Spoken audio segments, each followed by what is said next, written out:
Jorge F. Hernández es un escritor, historiador y articulista nacido en la Ciudad de México.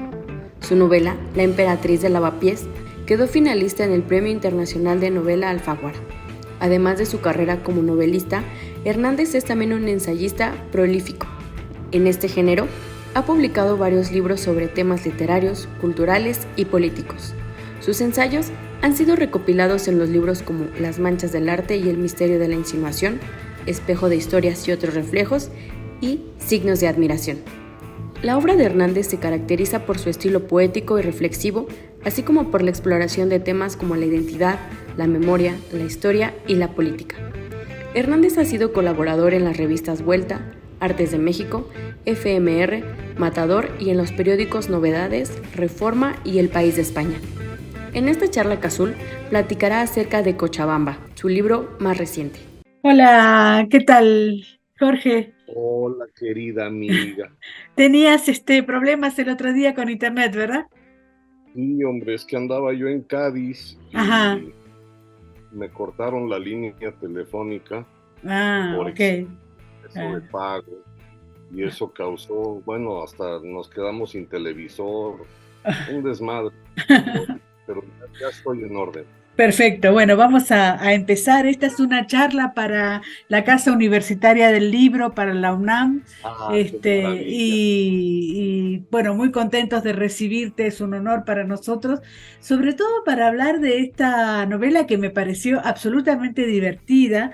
Es una novela que refiere un poco al Quijote en el sentido de que va contando todo, ¿no? Digamos, esta cosa que tú te encuentras con alguien, te cuenta algo y de ahí nace una novela, ¿no? A veces me preocupa la gente que se acerca a ti, que sabes más o menos que escribes y te dice, tengo una novela para contarte, ¿no? ¿Cómo fue en ti Cochabamba, que tiene un título bastante atractivo, digamos, ¿no? Que es Cochabamba en España, ¿no? Sí, muchísimas gracias. Es una palabra que resuena Ujú. y desde que yo escuché que ahí había nacido la mamá de este señor, que no era mi amigo, era Mm. amigo de un amigo. Ujú. eh, Me llamó la atención la palabra. Yo sé que no es probable que conozca Cochabamba porque por la altura ya llevo 2 infartos y Claro, yo creo que no me conviene visitar esa ciudad, pero claro. me intrigaba mucho el paisaje y estoy muy honrado de que la portada sea un cuadro de Joy Laville que embona perfectamente bien porque además yo soy hijo putativo de Ibargüengoitia y ya que mencionaste el Quijote, pues la literatura que a mí me ha nutrido es precisamente esa, la conversación que Ujú. se vuelve círculos concéntricos y efectivamente no pasa un día sin que alguien diga, oye, yo quiero que escribas la historia de mi vida. Oye, yo tengo un tío que fue bombero en Monterrey y que le tocó vivir un incendio. Bueno, entonces, cuando este señor me dijo, queremos que escribas la historia de mamá, dije, bueno, esto es como un abuso de confianza. Ahora, cuentas la historia de Catalina, ¿no? Catalina la Grande, en un contexto que parece ser una literatura oral, digamos, ¿no? También Totalmente, eso me... totalmente. Y aparte están involucradas mis libretas porque te hago partícipe como lectora. Mm. Más bien es como si te invitara yo a sentarte a la mesa, como hemos estado muchas veces tú y Sí, yo, sí. y que me acompañes a escuchar lo que tiene que decir este señor de su madre y de una época en blanco y negro, como si conociéramos París como él. Sí, De sí. hecho, hubo momentos en que hablaba mucho en francés y yo no lo hablo tan fluidamente. Entonces fui anotando en la libreta cositas. Ujú, Mira qué maravilla, pasó la prosa, pasó un verso. ujú, ujú. Tu gato Sí, maravilloso. exacto, mi gata. Ahora, también es cierto que construyes París a través de la mirada de tu amigo y de la familia de ella, en un contexto que me resulta un homenaje también a París, digamos, ¿no? Esa Fíjate París que que soy un, todos amamos. sí, pero yo era deudor porque yo ya había hecho un homenaje a Madrid Ujú, en la emperatriz de Lavapiés un homenaje a la Ciudad de México en una novela que se llama Requiem para un ángel. El año pasado, pues un homenaje a mi infancia en Washington, D.C., y estaba pendiente de París. De hecho, cuando yo acepté escribir la historia de Catalina, yo quería que me pagaran un boleto de avión para ir a visitarla. Y de hecho me tardé 20 años en escribirla. Porque la verdad es que yo esta historia la narraba. Yo no sé si te había tocado escucharla de sobremesa, porque yo ya parecía disco rayado. Yo lo contaba en coloquios y en la FIL, y cuando me invitaban a universidades. En Argentina la narré con Mempo Giardinelli en el Chaco. Y lo bonito de eso es que la gente participaba. Cada vez que yo la leí en público, cada vez que yo la narraba en público, había gente del público que se metía. En la UNAM hubo un fulano que se paró y dijo, claro, en la boda de ellos cantó Edith Piaf. Y le digo, ¿y usted cómo sabe eso? Y me dijo, claro, porque mis padres estuvieron en la boda. Ahora, aquí entre paréntesis, lo de la boda lo inventé yo, eso sí es invento. Y sin embargo, este güey metió a sus papás. Entonces, es lo bonito de las conversaciones que nos unen, que está la ficción entreverada con la realidad, y eso es lo que queda en las libretas. Sí, por otro lado también hay mucho de ficción, digamos, ¿no? Es decir, cuando tú dices eso lo inventé yo, muchas cosas las debes haber inventado tú. En esta suerte de realidad disfrazada finalmente, ¿no? Totalmente. Lo que sucedió también a lo largo de los años fue que le fui quitando paja, porque a veces notaba yo que el público se podía aburrir. Claro. La narré en una preparatoria en Guadalajara, en un barrio muy bravo, el Cerro del Cuatro, y ahí hubo más de un pandillero que se levantó y dijo, este cuento de hadas se está poniendo muy aburrido, ya llega al final, ¿cómo llega al final? ¿Cuál es el final? Ajá. Entonces yo me di cuenta al pasarla a papel, al libro, que había que quitarle todo lo que le sobraba. Si te das cuenta, yo no narro la Segunda Guerra Mundial, no narro los bombardeos de la Guerra Civil Española, no me meto en muchos detalles para no irme por las ramas y tratar de concentrarme en lo importante, que es la historia de amor maravillosa de una mujer como tú, que en algún momento de su vida sabe que es la más bella del mundo. Muchas gracias. Ahora, ¿qué pasa?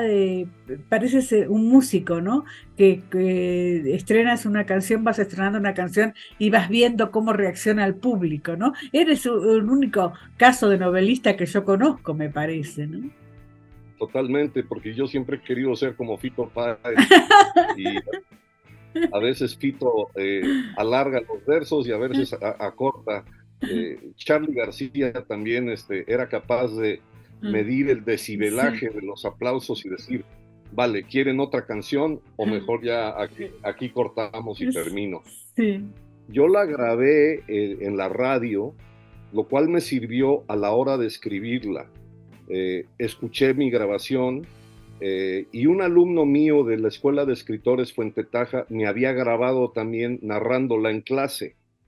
Entonces, lo que tú tienes en tus manos equivale a 1 hora más o menos, y en algunos casos lo alargaba yo a 1 hora 15. Eso dio como para 200 páginas. Ahora, ¿por qué la puse en papel?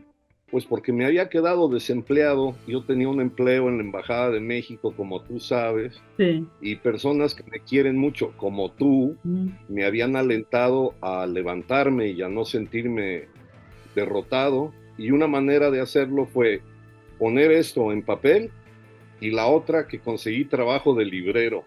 Claro. Entonces llego a los 60 años como resucitado por la historia de Catalina y por trabajar entre libros. ¿Quién era Catalina, Jorge? Era una mujer que también me interesaba narrar, que le tocó vivir como a nuestros mayores un mundo patriarcal bastante autoritario. En la mesa de su casa no se podía hablar a menos de que hablara el papá o le diera la palabra el papá.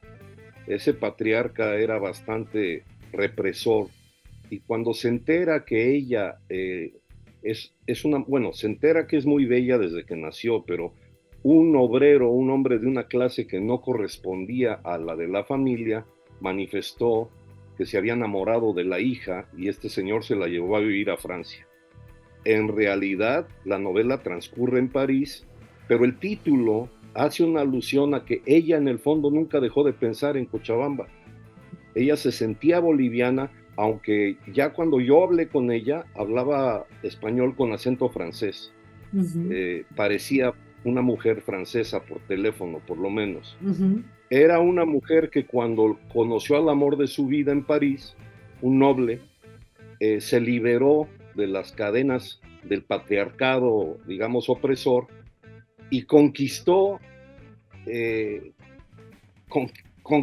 todos los salones por donde bailó. Y se juntó con mujeres que se impusieron en un mundo donde supuestamente dominaban los hombres. Edith Piaf en la música, Coco Chanel en el mundo de la moda, las amigas que tenía, y todo eso a mí me imantó, me hipnotizó. Luego sucede, como en todas las uniones, que ella descubre que el marido no le era fiel. Exacto. Y entonces ella decide ser la amante de Albert Camus, es decir, no de cualquier personaje. Claro. Ella se propone ser la amante de alguien grande. De hecho, el hijo me confió que ella quería andar con actores, con Alain Delon, con Belmondo, pero al que se ligó fue al Premio Nobel de Literatura. Y ya cuando me contó eso dije, hey, aquí hay una historia, te agradezco que me la regales, claro, pero esto ya no es de que tú tenías un tío bombero en Monterrey, o sea, esto ya es una historia, claro. Esto ya vale la pena narrarlo. Sí, sobre todo Albert Camus, muerto trágicamente a edad temprana también, ¿no? Entonces, en ese contexto hay que sacar un poco la historia de alguien que fue fundamental en la literatura. Totalmente, y un macho cabrío que a su vez, él ya tenía otra amante que se llamaba María Casares, entonces él engañaba a la esposa con María Casares, y engañaba a María Casares con Catalina de Cochabamba y con otras. Y eso también era importante ponerlo en papel, porque afortunadamente las mujeres de hoy en día han conquistado una libertad de ventanas abiertas que deja en el pretérito todo eso. Eso ya es cosa de novela, eso ya está en blanco y negro. Dice, aquí somos todos palabras desde el nombre de cada uno de nosotros y las sílabas que se unen para nombrar lugares, y por ello sugiero que titules Cochabamba porque suena a tambor, a vocales de boca abierta, a paisaje verde que no conoces aún.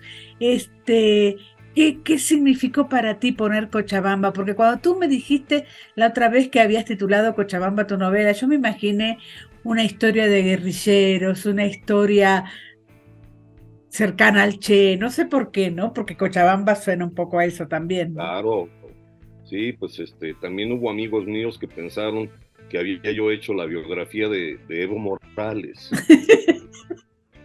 y dije, no. Es el lugar donde nació la protagonista y que lo inscribió con letras de oro en su alma, pero además haberle puesto el título también es una contestación a que cuando la narraba yo en público, la mayoría de los auditorios decían, esa historia es la historia de la mujer más bella del mundo. Porque en alguno de los párrafos explico lo que ya te dije. Sí, todas las mujeres, todas, en algún momento de su existencia, saben que son la mujer más bella del mundo. La niñita que estrena un vestidito el día de su primera comunión, esa se siente una princesa. Y ella se sentía la reina de París. Entonces, me gusta que la reina de París llevara en la lengua la palabra Cochabamba. Ahora, nombras a Jorge Ibargüengoitia, y una de las cosas que hay en el mundo literario ahora es que Jorge Ibargüengoitia se vende mucho más que Carlos Fuentes, digamos, pareciera ser, independientemente de la comparación, que Carlos Fuentes está quedando un poco afuera de las nuevas generaciones, y sin embargo Jorge cada vez vende más. ¿Qué es lo que pasa con Jorge Ibargüengoitia y qué es lo que pasa con esa literatura tan llena de humor? Y me parece que un poco se parece a ti, digamos, ¿no? Ay, pues te lo agradezco mucho porque yo fui el amor platónico de Joy Laville y ella, mi novia inventada, los últimos 6 años de su vida, por eso estoy muy honrado con la portada. Fue muy amigo de mi padre y de mis tíos en Guanajuato, y sin embargo nunca me lo quisieron presentar, ¿Por porque qué? decían que no era tan desmadroso como creía el público, era un hombre muy serio, y a lo mejor yo le iba a caer mal y mi papá le daba miedo que yo me desinflara. Se vende más porque cada día canta mejor, como Gardel. Claro. Es decir, así pasen las décadas. Fíjate qué curioso, por primera vez en España se está vendiendo la novela Las Muertas. Es una novedad editorial en Editorial Cátedra y en Editorial Machado, como si acabara de publicarla. Y mucha gente me ha preguntado, oye, ¿y en dónde vive? Y digo, no, murió aquí, murió en Madrid, en un avión. Claro.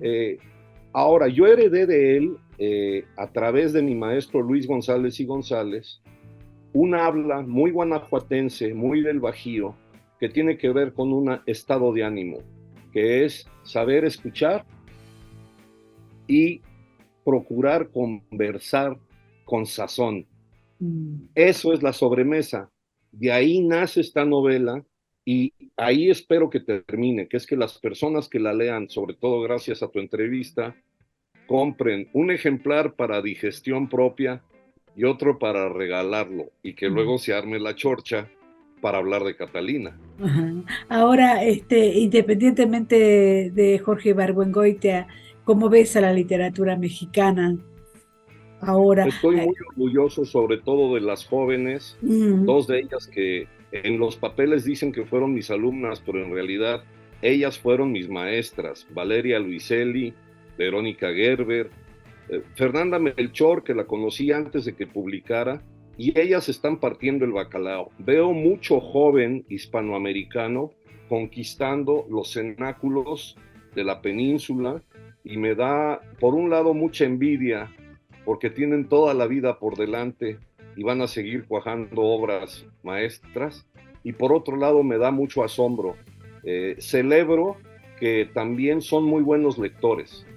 Es decir, yo noto que la joven literatura hispanoamericana tiene muy claro de dónde vienen los párrafos del pretérito y en dónde está ahora la pulsación de la prosa, que es mucho más inmediata y más rápida.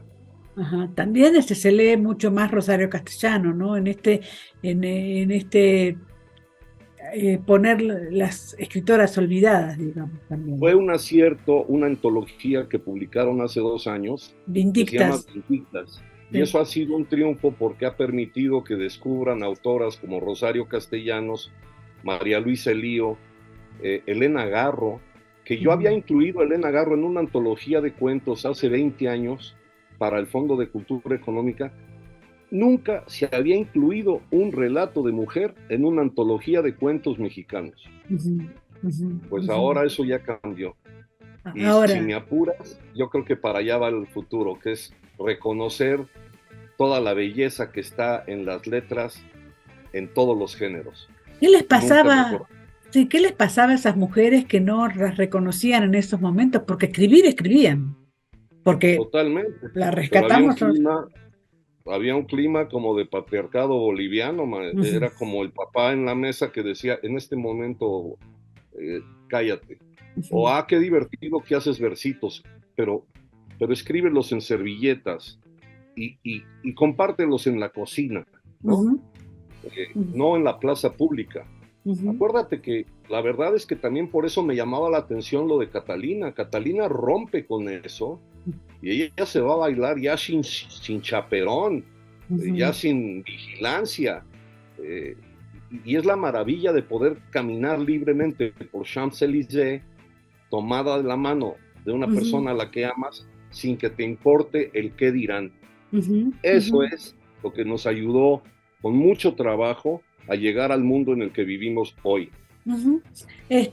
Tú hablas perfectamente de la mujer más bella del mundo, y dice: princesa de pies inmaculados en ronda semanal por todas las zapaterías para andar todo capricho posible, y la gente que ya reconocía a don Evaristo X por el bombín inglés, quizás sin evitar la alusión en voz baja a los bombines de indígenas bolivianas que se veían en exóticas postales de las agencias de viaje. Ella también lucha contra un cliché, ¿no? De alguien que ve a los bolivianos de determinada manera, digamos, ¿no? Totalmente, porque a ella también le toca vivir la otra cara de la moneda. Es que cuando estableció su noviazgo con el papá de Xavier, su hijo, el que me narró la historia, Sí, ella se da cuenta que este novio no la presenta con la familia, la mantiene un poco apartada sí. de su círculo social, porque era un poco como Pocahontas, pero en cuanto se cruzan con los padres en los jardines de Luxemburgo, los papás se quedan mudos y dicen: pero ¿por qué no nos habías dicho que sales con esta belleza? ¡Qué Mm, maravilla de mujer! Mucho más que exótica, que claro. extraordinaria. Y eso Ujú. es muy bonito también de la novela, cómo ella conquista a una familia tradicional francesa que nunca había tenido entre sus filas a una latina. Ujú. Lo de Xavier me encanta porque también hablas de las costumbres culinarias de cada uno, digamos, ¿no? Y cómo van viendo restaurantes, van viendo platillos, digamos, ¿no? Eso es Porque yo maravilloso. en la libreta iba anotando lo que él comía, y yo también, para sentirme un poquito mamón, yo Ujú. quería explicarle las recetas. Le quise explicar lo que eran los chiles en nogada y la bandera de México y el mole poblano. Pero él es muy culto y conocía muy bien, Todo. conocía mejor que yo. Sí, Ahora fíjate qué curioso que, anotando en la libreta, tú que eres una extraordinaria cronista, periodista, hay una cena que tengo con él que no recuerdo qué comí yo ni qué comió él, porque predominó la conversación. Fue cuando lloró él, me hizo llorar a mí, casi hicimos llorar a un mesero que estaba de metiche, y no me acuerdo qué comimos. Pero en las otras ocasiones sí fui a anotar, y bueno, y haciendo mis dibujitos, que sabes claro, que sí. mis dibujos, Que fui muy quisquilloso. los has hecho con rep, ¿no? También. Sí, claro, mi adorado Miguel Rep, que él sabe que voy tomando notas como para que no Claro, se me olviden claro. los sabores y los olores que van a sazonar el relato. Ujú. Es importantísima la libreta, todo el mundo habla de esa libreta que llevan los escritores, y a veces uno se olvida bastante de esa libretita, digamos, ¿no? Y Es es el fundamental, salvavidas, es es el salvavidas. salvavidas, porque yo no quería que se me escapara ni un solo detalle de la moda, de la Mm, música, de los coches, de cómo eran las carrocerías de los automóviles. Era gente de mucho dinero, la familia de Xavier, del conde Dupont, y era gente de mucho dinero también el padre boliviano. Y ujú, entonces tenían acceso a un mundo de objetos y de detalles que es muy importante anotarlas, porque yo no tengo, por ejemplo, cubertería de plata de la claro, marca Christofle, ¿no? Pero claro. yo sí sé lo que es una lámpara Tiffany's, porque anoté en una libreta eso y luego lo investigué, y lo puedes ver todo ahora en internet, pero hay que ir anotándolo. Sí, exacto. Hay un poco de nostalgia al describir París, teniendo en cuenta de lo que está hoy, digamos, lo que es hoy. Totalmente, sobre todo porque ahora que ya salió en México la novela y todavía no sale aquí en España en papel, París está en llamas, París Claro, está una vez más levantando los adoquines en protesta, porque París es una ciudad muy contestataria y muy, muy vital en ese sentido. Y también nostalgia porque yo siempre quiero volver a París. claro. Y entonces, una manera de hacerle un homenaje a esa ciudad es evocándola con saudade. Sí, también es cierto que también viene de muchos atentados, digamos, ¿no? ¿Cómo ves a Europa hoy viviendo ahí, digamos? Tú vives ahí porque es mejor el aire para ti, ¿verdad? En primer lugar, la altura me viene de Perlas, Madrid. Claro. Yo estudié aquí el doctorado y a veces me cruzo con el que yo fui, aunque ya Ujú, no soy aquel, pero me veo de lejos. Y es una ciudad que me hace caminar. ujú, Yo en la Ciudad de México dejé de caminar por muchas ujú, razones, pero ujú. yo no ando en la Ciudad de México, y aquí sí. Y creo que ahora lo que veo es una Europa muy, muy diferente a la que yo conocí hace 40 años cuando vine de estudiante. Ahora hay 64 restaurantes mexicanos en Madrid. Cuando yo vine había 2. Ay, pero no vayas, Jorge, no sé. Tu juicio me Es parece que, que va a ser, no es que sé. a veces el síndrome me pega y entonces de pronto necesito un taco al pastor para imaginar que te voy a ver esta misma tarde, pero en vivo. Para ir terminando, Jorge, ¿cómo te sientes tú ahora escribiendo, teniendo en cuenta eh, las novelas que van a salir, digamos, así en promoción, digamos? ¿Cómo Me tienes un montón siento, de tiempo para escribir? Eso me parece maravilloso, ¿no? sí, eso es una bendición, pero sobre todo que tengo un montón de tiempo para leer. Claro. Ahora leo muchísimo más que antes. Ujú, Estoy releyendo a amigos ya difuntos, ujú, algunos de ellos de paisanos tuyos. ujú. Converso mucho con Bioy y con Borges, Uf. eh, nada menos, ¿no? Y luego la ventaja de estar en España es que de pronto te encuentras a descendientes directos de Quevedo o de Ujú. Miguel de Cervantes en las escenas de zarzuela que me toca vivir todos los días. Y soy muy fiel a mi libreta, así que efectivamente van a seguir saliendo muchas historias por contar. Ujú. Van las dos últimas. La primera, ¿estás con tus hijos ahí? Sí, son músicos, acaban de presentar su segundo disco, Ujú, se llaman Suarás ujú. y están triunfando, estoy muy orgulloso de ellos. Uno de ellos además es editor De Minerva. de Minerva y Ujú. entonces tenemos una conversación también de libros, que por culpa de él he tenido que releer a Marcel Proust y a Herman Melville porque de pronto comenta cosas que digo, oye, pero espérate, yo había leído eso y resulta que ya pasó mucho tiempo desde que lo leí. Y están aquí conmigo y con el perro Orwell que nos acompaña en las caminatas. Así que bueno, no estás solo y vamos a recomendar muchísimo esta novela, Jorge Fernández con Cochabamba. Dinos algo que yo no haya dicho, alguna pregunta que no te haya hecho con respecto a esta novela, además de que cuenta la historia de Catalina, la historia de su hijo, que es una novela oral. Pues también un homenaje a la amistad, porque terminé abrazándome con Xavier, que era un desconocido, y gracias a que me regaló esta historia, se volvió un amigo íntimo y quizá desprendiéndose de lo último que mencionabas, en realidad no estoy solo. Yo nunca estoy solo porque sé que hay personas como tú y afortunadamente muchos lectores que saben hacerse presentes en las madrugadas. Eso, muchos lectores, Jorge. La verdad que has caminado para recolectar tantos lectores, me parece, ¿no? Ayudado por personas que me leyeron desde el principio, como tú. Bueno, muchísimas gracias, Jorge. Un abrazo enorme. Un beso y un saludo a México. Gracias. Adiós. Adiós.